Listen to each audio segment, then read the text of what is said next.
Okay, still section 1.7, composition functions.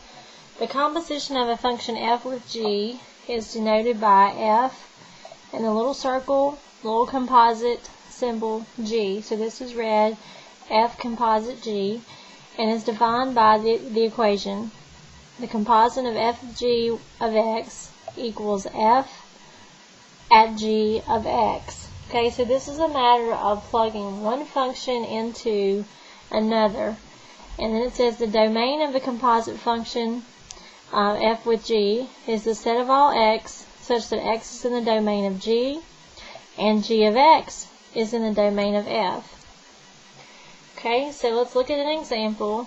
You're going to be given two functions, and first they're asking you to find the composite function f with g.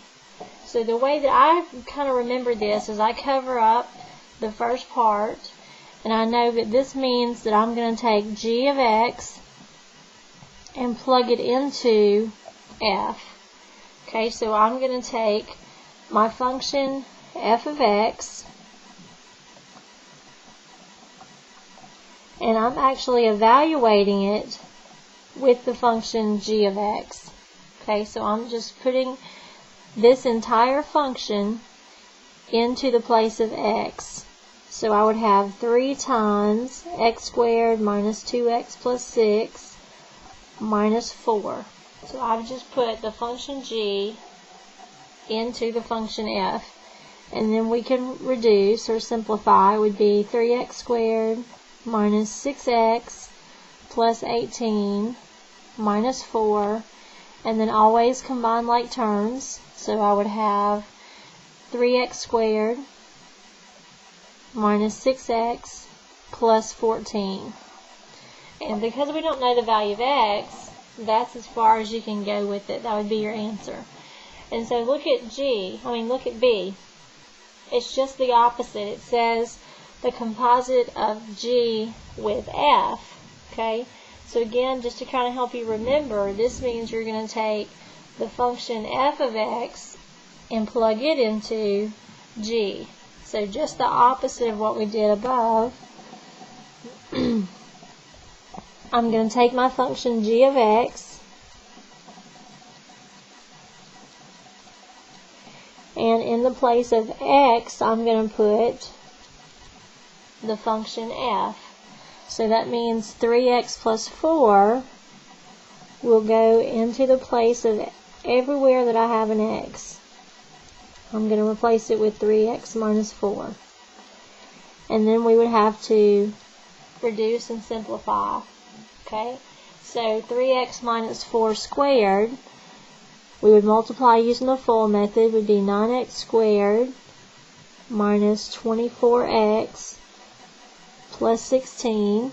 Distribute the 2 would be negative 6x plus 8 plus 6. Combine all like terms, so I would have 9x squared minus 30x, and then we have 16 plus 8 plus 6 would be 30.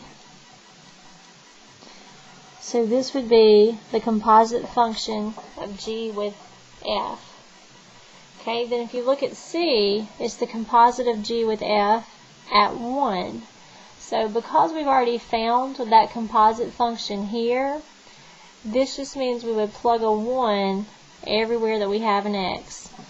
So I would have, we could do it that way, we could plug it in here, or you could actually evaluate f at 1 and then plug that number into g. So there's kind of two different ways you could do it here.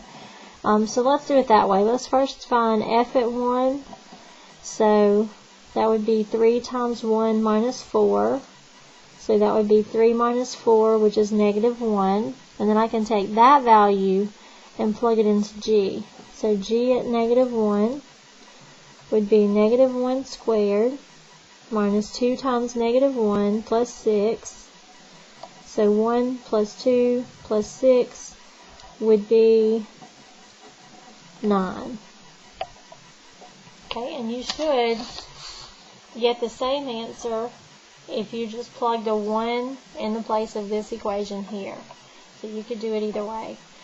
Number 4 says writing a function as a composition. Okay, it says express the given function h as a composition of two functions f and g so that h of x actually equals the composition of f with g. So what I do when I look at the equation here, the function here, I want to see two different functions that I could write from this. Okay, in other words, one is this cube root function.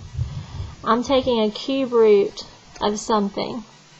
And then I have the function x squared minus 9. I want a composite function that will put this into the cube root.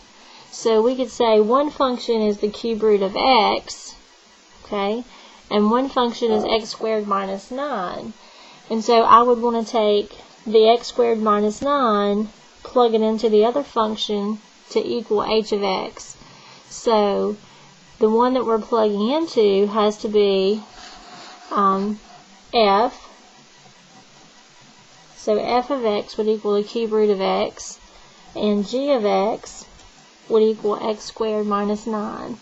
And so if I found the composition where I put g into f, it would equal what I have here for h. Okay, same thing on b. I want to look at, there being two different functions here. Well, one has to be the absolute value of x, and then the other one is 7x minus 1. And if I plug this 7x minus 1 into the absolute value of x, I would get the function h of x.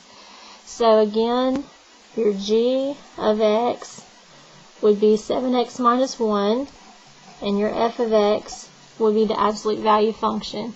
And then if I form the composite function of these two, it would put, or the composite of f with g, it would put g into f, which would equal the function that we have here.